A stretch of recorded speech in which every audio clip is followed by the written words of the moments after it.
Hello and welcome to the Superposition Guys podcast. My name is Yuval, and my guest today is Josh Savory, a product launch manager at Quantinuum. Josh and I spoke about their recent H2 system launch, GHZ, and non-abelian topological states, what the H2 launch means for customers, whether 32 qubits are more useful than 400 plus qubits, and much more. We hope you enjoyed this episode. Hello, Josh, and thank you for joining me today. Hi, Yuval. Glad to be here and appreciate the opportunity to speak about our new product we just released. So who are you and what do you do? So I'm a product launch manager. I work at Quantinuum, and my job is for when we have a new product to release is I bring all the teams together and make sure that we have smooth sailing for the release process. So that includes legal, our marketing, technical teams, and I work with all of them to make sure we introduce the product appropriately to the market. And I hear there's a new product that you just launched. Tell me about it, please. Yeah, so we're continuing on our roadmap. Right now, we have most people are aware we have our H1 processor, which is a linear QCD ion trap, QCCD ion trap. That holds up to 20 qubits. We've just released a new product that expands upon that up to 32 qubits, but keeps the same level of fidelities as well as the same feature set. And this greatly increases the computing power of that device. So going from 20 qubits to 32 qubits is, 60% improvement. Is that the performance improvement or the utility improvement that you can expect from this new system, or is there more to it? There's more to come. So we're looking to increase this within the H2's life cycle. We hope to go beyond what you can classically simulate. So that would mean going above 50 qubits. The H2 processor was specifically designed to be upgradable. We're initially releasing at 32 qubits. But we're hoping in 2024 that users can expect to see this to increase even higher, to go above 50, which is really that regime we want to get, where we hope to see some quantum advantage demonstrations. What can the H2 do that the H1 can't or can't yet? I mean, what kind of demonstrations could you have for showing the power of this new product? A good example there would be in the H2 benchmarking paper, we set a world record for a GHZ state. So we were able to measure a 32 qubit GHZ state. So this is the largest on record. And this would not have been possible on its predecessor.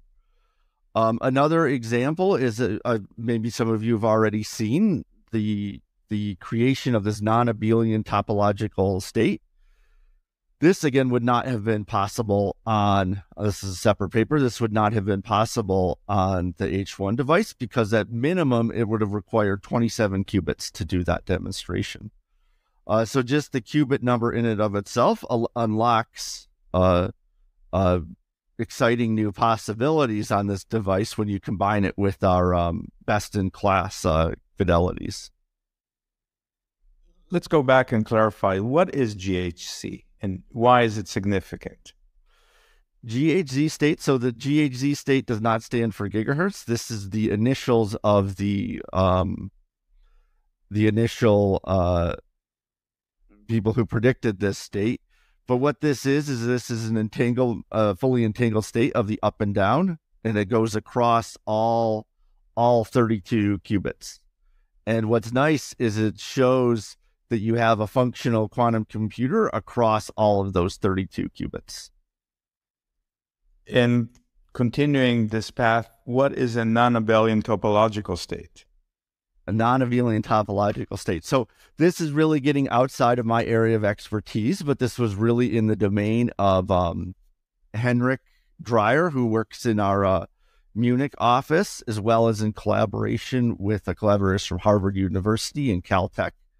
And so they're really focused on doing condensed matter demonstrations. And so what they're really looking at here is when you talk about, they're really looking at these quasi-particles, right? So These are where you set up, and they've defined different entanglement patterns that you can arrange the underlying particles in to give desired statistics. So when we talk about abelian, that means that you can, these particles, these are quasi-particles, where you can exchange those particles in space, and you get a phase change in the overall wave function.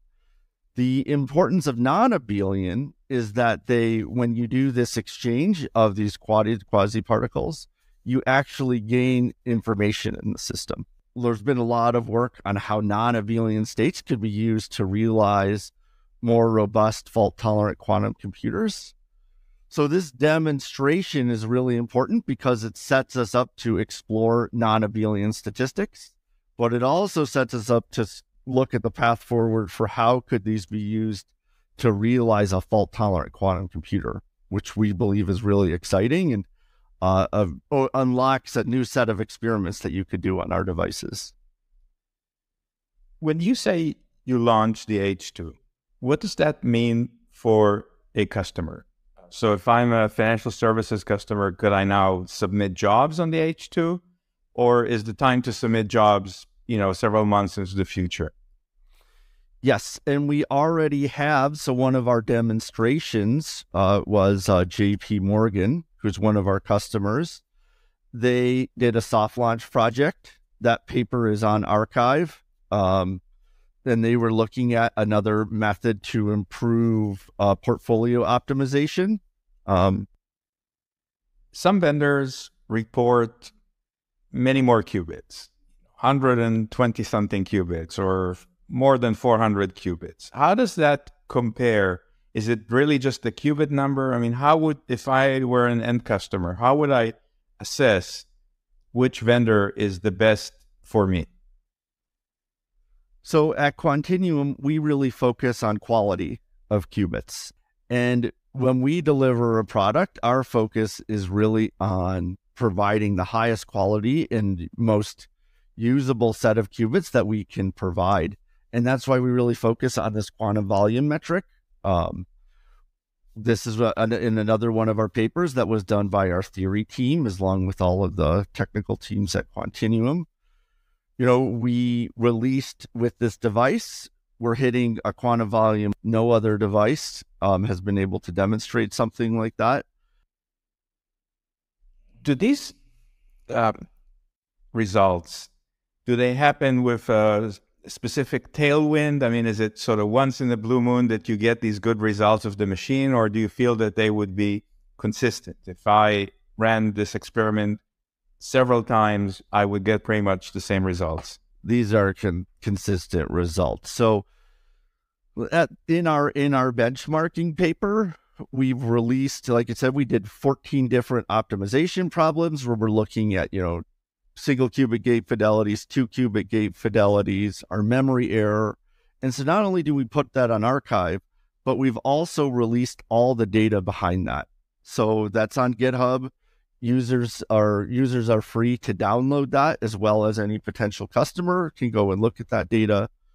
So all the data behind the benchmarking paper is available on GitHub. And so users can really see that these are, once there's really statistics behind these, and these are repeatable measurements. You mentioned quality, and you mentioned that Quantinuum is focused on perhaps not the largest number of reported qubits, but the combination of qubits and qubit fidelity and quality. Does that lend itself to one or more particular applications, maybe particularly good for machine learning or particularly good for optimization? Or is it truly universal in its applicability? Well, so I just would say one thing on top of that it's in addition to our, quality number of qubits, I also think another fact that sets our products apart is the feature set. And so this allows demonstrations that you wouldn't be able to do on other quantum computers. So that would be mid-circuit measurement with a very high or very low measurement noise. We have all-to-all connectivity. This means that you can implement circuits with a smaller number of gates, right? Because I can connect any two qubits without having to do a swap gate. So this means you can implement circuits with lower overhead on our devices. And then we also have the qubit reuse. So this allows you to reuse a circuit. You reuse a qubit mid circuit to effectively increase the number of qubits that you have in your machine. So with the combination of all of these, I really think that I don't think it's one area. It really is enabling across many different areas. And we see that with our use cases. You know, we have teams from, for instance, one of our demonstrations, I'll go into this one, was to quantum machine learning. So this was a team here at Quantinuum, and they were looking at how to improve combinatorial optimization. And so they were using a heuristic method to show how we hope to solve these type of problems in the future once we have more qubits. And they were looking at a new method that reduces the overheads required. And so we really feel that the device we've made is a test, or is a sandbox for many different areas, including condensed matter, quantum machine learning, quantum error correction, finance problems. So there's a lot of different areas that we feel this device is applicable to. As a product release manager, what keeps you up at night? Or maybe now you sleep well now that the product... I was going to say,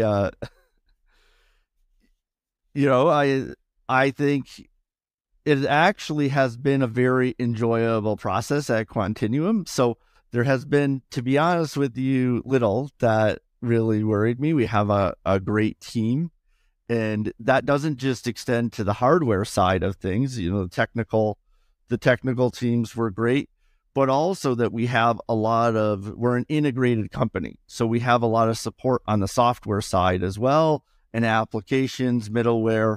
So we go full stack. And I think that was the big thing for this release, was to really demonstrate that. So for me, it's really about having a launch that highlights our product, and having the company that we do has been more exciting than me being afraid. So just really how big we could go with our demonstrations. And I think we set an ambitious goal, and I think we exceeded that. Like I said, we have 3 papers on archive with this going out with this release, as well as an external paper from JP Morgan as well. I've had the privilege of hosting several companies, several types of modalities, several manufacturers on this podcast. And everyone would come in and say, my qubits are better than your qubits, and so on and so on. Do you feel that there's a need for, quantum Olympics? Do you think that customers focus on quantum volume, or do they just tune out this sort of marketing and look at it as marketing noise that vendors just have to say?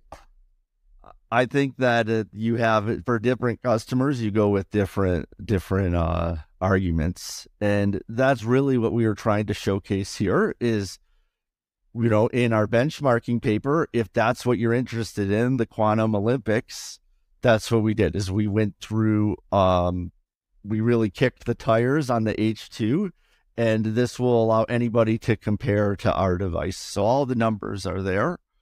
But then you have some customers who, want to see applications, right? And you can quote fidelities, and what they really want to see is, let's see a demonstration. And that's really what the non-abelian topological state paper, that's something that you couldn't do on any other device right now. And we feel that shows an application that sets us apart from others. As well as the demonstrations by the QML team and JP Morgan, that speaks to the applications that you can run on this device. And to the best of your knowledge, when you think about JP Morgan, did they try running their algorithms on other manufacturers and then basically came to the conclusion that it works really well on the H2 machine? Or were they essentially focused on your product line from the get-go? Yeah, so to be transparent, this was a soft launch. This was a soft launch demonstration for them. So the goal here was not for them to compare our device to other devices, but really to kick the tires on H2. So I can't speak to what other devices that they've tried their product on, or their project on. Quantinuum, I believe, has a software layer that is presented as being hardware agnostic. Do you feel that that's really the case, or essentially you're saying it's a hardware agnostic software piece, but in reality it runs the best on the H2 machine? Well, I would say that software is really hardware agnostic, and I would say it runs well because we have a great device. Not that we've tuned that software in any way to just highlight our device. I do feel because we are an integrated company, it gives us the opportunity to optimize things better, but it doesn't change the fact that I believe you're referring to Ticket runs and it incorporates many different hardware types, and there's nothing that they're doing to limit or to limit the running on other devices. As we get to the end of our discussion today, I wanted to ask you a hypothetical. If you could have dinner with one of the quantum greats, dead or alive, who would that person be? One of the quantum greats. I haven't thought about this question before. I think from a physics standpoint, I mean, Richard Feynman would be the guy that I would like to have a conversation with. I don't know if he falls into the category you're looking for, but I certainly, from his work, I think he would be one of the most interesting physicists to speak with. Absolutely falls into the category, and in fact, it's probably the most common answer I get. Right. Well, glad to know I fell within that mean. So Josh, it was a pleasure having you here. Thank you so much for joining me. Thank you, Yuval. It was a pleasure to be here.